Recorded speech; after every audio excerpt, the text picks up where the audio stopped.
Hello everyone, this is doctor जय Mehta here from Mumbai. आज के एपिसोड में अगेन हमारे साथ में है doctor Mitesh Shah, one of the best well known paediatricians of Ghatkopar. Thank you Mitesh भाई for joining us for this educational series. आज का जो हमारा क्वेश्चन है वो न्यूबॉर्न पेरेंट्स को लेके है। हमने ब्रेस्ट मिल्क, ब्रेस्ट फीडिंग ये सब डिस्कस कर लिया ऑलरेडी।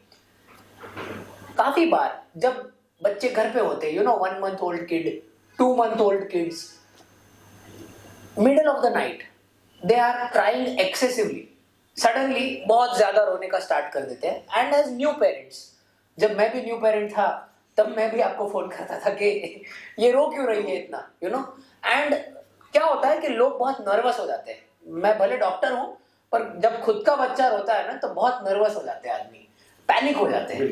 ये सिचुएशन में व्हाट इज इट कि कोई कपल को ध्यान में रखना चाहिए when the baby is crying excessively? क्या ध्यान में रखना चाहिए? Right. So again, this is a very beautiful question, क्योंकि अधिकतर आधी रात को उठना आपको इसीलिए पड़ता है एज अ पीडियाट्रिशियन कि एक फोन अटेंड कर रहे हो क्योंकि मेरा बच्चा रो रहा है। बिल्कुल, आपको तो बहुत फोन आते होंगे। So it's a very common thing.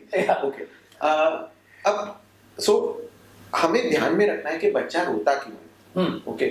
रोना, ये बच्चा कुछ दुख में होता है करके रो लेता है, बी उसे कुछ पसंद नहीं है इसलिए रो लेता है, सी रोना उसकी भाषा है, वो भाषा से आपको कुछ समझाना चाहता है। राइट। सो जैसे हम कुछ बताना चाहता है वो, तो बताना क्या चाहता है? बताना शायद ये चाहता है कि मैंने सुसु कर दी, मैंने पॉटी कर दी, और सबसे अहम चीज मुझे भूख लगी है। करेक्ट। लेकिन हम जैसे आपने बताया कि हम पैनिक हो जाते हैं। बिल्कुल ठीक है, तो हम कॉमन चीजें भूल जाते हैं। हमें सिर्फ याद आता है गैस। हाँ, हमें सिर्फ एक्चुअली दिन में जब बच्चे रोते हैं तो कुछ टेंशन नहीं होता है। रात में अगर बच्चा रोता है तो सब पेरेंट को सिर्फ कॉलिक ही याद आता है, सिर्फ कॉलिक। राइट। क्योंकि सब लोग गूगल करते हैं, सब लोग पढ़ते हैं कि बच्चा रोया मतलब कॉलिक है। तो ये चीज प्लीज देखिए कि आपके बच्चे को या भूख लगी है, या सुसु किया है, या पॉटी किया है। ये 3 चीज भी बहुत इंपॉर्टेंट है रात में। यानी यू विल नॉट बिलीव, आपको लगेगा कि मैं मजाक कर रहा हूँ, लेकिन हम कितनी बार ये जानते हैं कि शायद एक चींटी घुस गई है और चींटी काट रही है और बच्चा रो रहा है। That's common. एक कॉमन चीज है। राइट, बराबर। तो ये सारी चीजें हमने देखनी है। कुछ बार हम सिर्फ देखते हैं कि बच्चा रो रहा था, बहुत रो रहा था, और आपने सिर्फ उठा लिया, उठा के दो चक्कर लगा दिए और बच्चा चुप हो गया। करेक्ट। ओके, सो शायद baby was feeling lonely, baby wanted the human touch. Right, baby wanted warmth. या ओके, सो ये चीजें हमने देखनी है। बिल्कुल बच्चे के और भी कारण, रोने के और भी कारण हो सकते हैं, हम नेगेट नहीं कर रहे, लेकिन हमारा अप्रोच किस तरह से रहता है? बच्चा क्या कर रहा था इसके पहले? बच्चा यदि एकदम खुशमिजाज था, was a healthy beautiful baby, not sick at all, then why the hell should the baby cry excessively? Yeah. Right. So शायद यही कोई कारण मिलना चाहिए। अगर मानो कि ये कारण नहीं मिलते, राइट, तो फिर 2 कारण हमें जो ध्यान में आता है वो है कॉलिक, राइट, यानी गैस, या जो खट्टे डकार या रिगर्जिटेशन। राइट। ठीक है, तो ये कारण हो सकता है। ये रिगर्जिटेशन को लेके बर्पिंग करना चाहिए, राइट, बच्चों को। क्योंकि काफी लोग जो वीडियो देख रहे हैं वो अग्री करेंगे कि हर फादर स्टार्टिंग के 3 महीने में बर्पिंग स्पेशलिस्ट बन जाते हैं। आधी रात को बच्चों को रख के they keep on tapping so that the baby doesn't get a regurgitation. But मुझे ये कॉलिक के बारे में जानना है। How can a parent understand if the child has colic, and what is the first aid? ऐसा क्या चीज है जो कॉलिक में सबसे पहला करना चाहिए? राइट। सो हम यानी बच्चे के हाव भाव देखते हैं, बराबर। हमने ये सारी चीजें जो हमने बात की अभी, कि आप देख लीजिए भैया, पॉटी कर ली, सुसु कर ली, भूख लगी है, ये कॉमन चीजें नहीं हो रही है, बच्चा तब भी चुप नहीं हो रहा है, और वो आधा पौना घंटे तक या 1 घंटे तक रोए जा रहा है, ठीक है, तब आपने डिसाइड करना है कि ये शायद कॉलिक है। शायद कॉलिक है। ओके।